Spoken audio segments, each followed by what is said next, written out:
everybody, I'm Jen. I'm a Celtic singer, musician. I'm a professional tarot reader, and I'm a huge ACOTAR fan.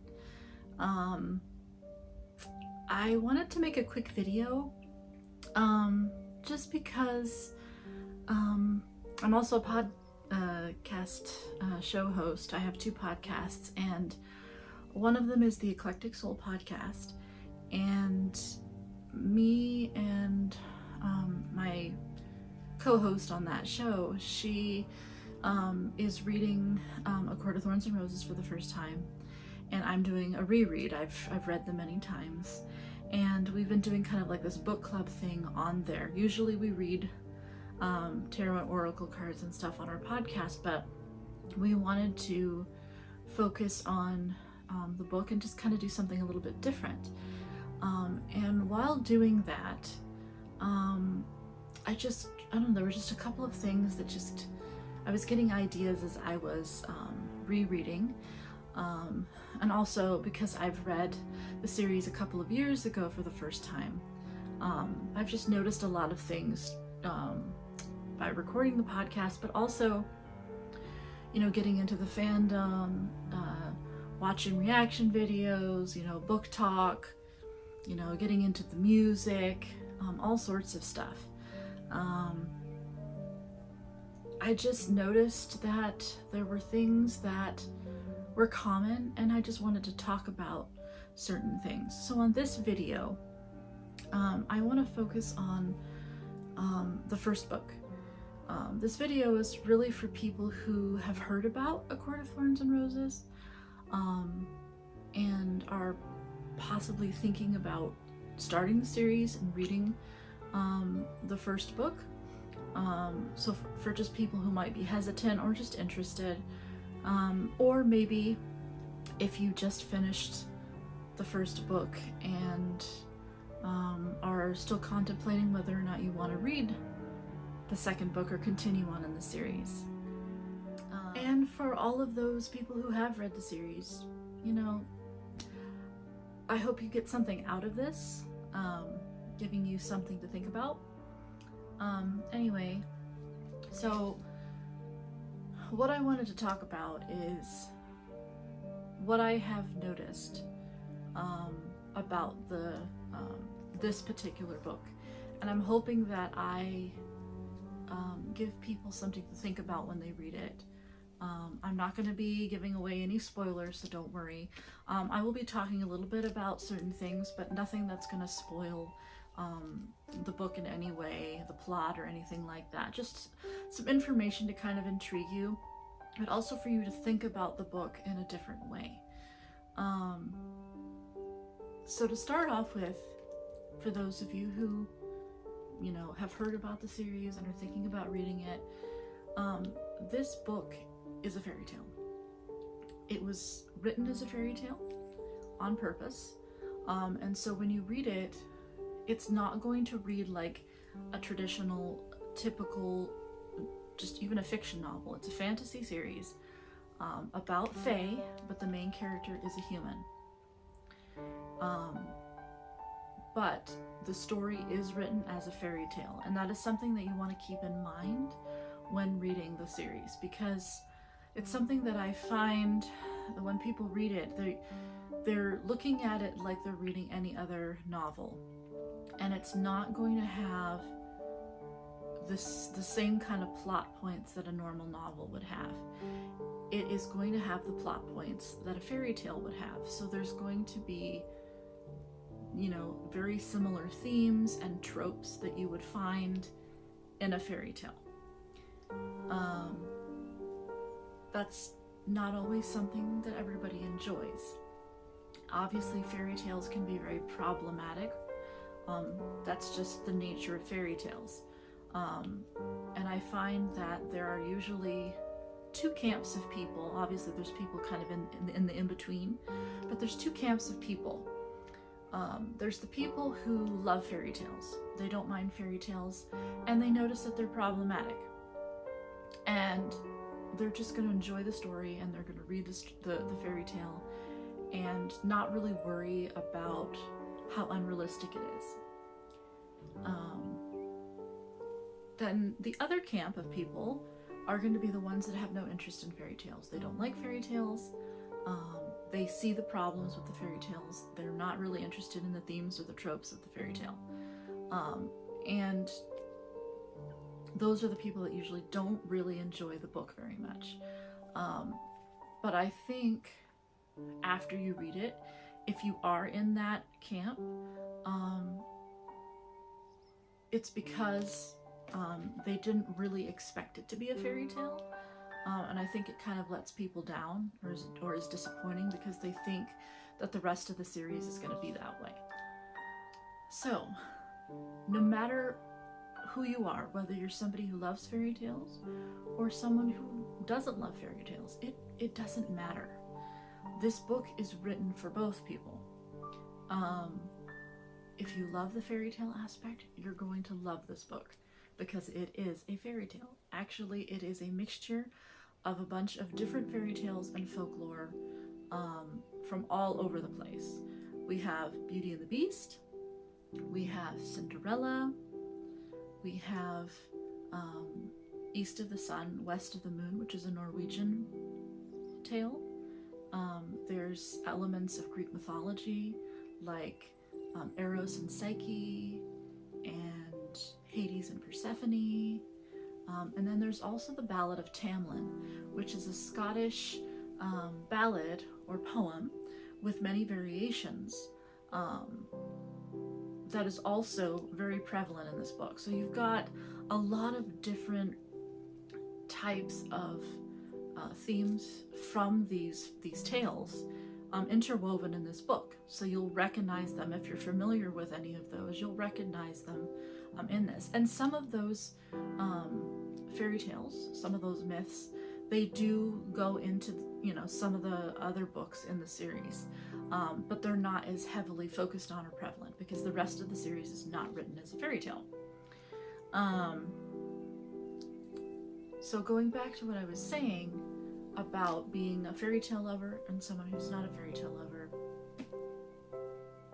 don't give up.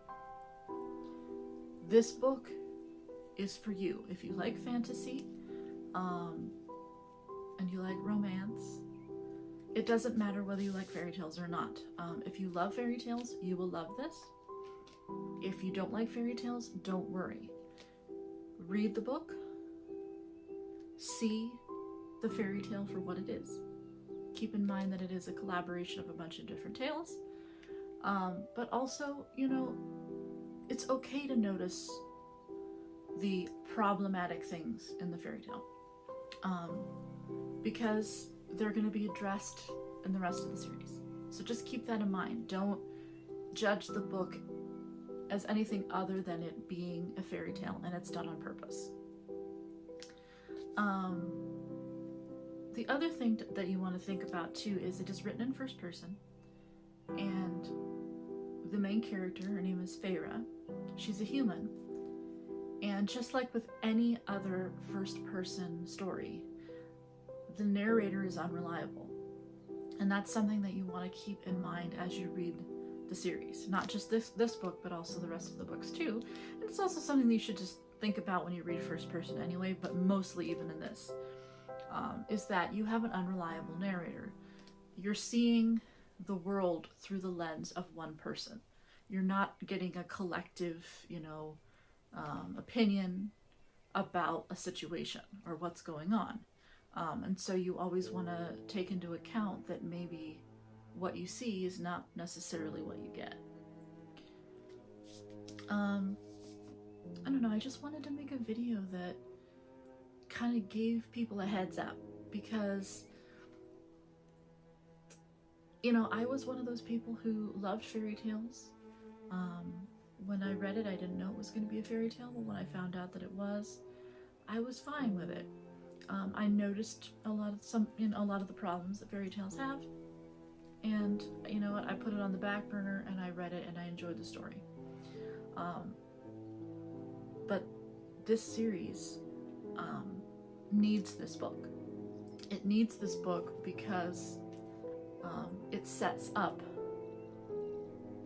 the story, the world, it might not be as fast-paced as some of the other books, but this book becomes so much more important after book 2. So don't judge this book and the series without actually reading this book and the second book, because you have to break away from the fairy tale aspect of it and get into the reality later on. And by doing that, you'll be able to see this book in a new light, and therefore quite possibly might change your opinion of this book. So anyway, I hope you guys, kind of enjoyed my insights. I'd love to know what you guys think.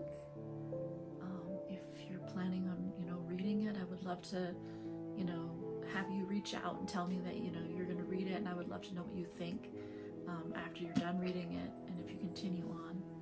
And if you are trying to decide whether or not to continue on with the rest of the series, please do. Because this book is just, a toe in the water, really, to the series. So you really have to at least read book 2 to really get a full, grasp on what's going on, to really make, a judgment on how you really feel about the series. If you want to read along with us, check out the Eclectic Soul podcast. We have audio podcasts on all different podcast platforms. We mostly do YouTube as well, so you can get the podcast episodes on YouTube as well, which is on the Eclectic Soul podcast. Right now we're up to book 3. So by the time this goes out, this video airs, we should be finishing up the first, I believe, 16 or 17 chapters of book 3. I'm just a huge fan, and I really want everybody to see all the little nuances of the series and to really enjoy it and understand kind of like what's going on. And I encourage you, if you haven't read some of these fairy tales, to check those out as well. I think it will give you a little bit more perspective on where some of the elements of the story come from. I mentioned in the beginning that I am a Celtic singer. I did do the Ballad of Tamlin on my YouTube page. I will leave a link for the video at the end of this video, so you can see that if you want to watch that. But I did do my version of the Ballad of Tamlin, which is basically taking the original, well, I shouldn't say the original because there's many variations, but taking a version of it and making it more A Court of Thorns and Roses themed. So I hope you enjoy that. And again, thank you so much for listening, for watching. I would love to hear from you, and I really hope that you enjoy the series. I also love music, and I make playlists for A Court of Thorns and Roses, so I will leave those links down on the bottom in case you want to, listen to music while you read or in the car. And let me know if there's any song recommendations that you want me to add to the playlist, because I'm always looking to add more music. But again, I'm gonna end this video because I don't want to make it too long. But I hope it gave you some food for thought. And I'm sure that there'll be more videos in the future. Probably going to be on the Eclectic Soul podcast page, because we are planning on doing some psychological videos based on the book series, because we both have psychological backgrounds. So I am looking forward to that. Right now we are planning on doing a video on narcissism, so take a look at that when we release that. But anyway, thank you so much, and blessed be.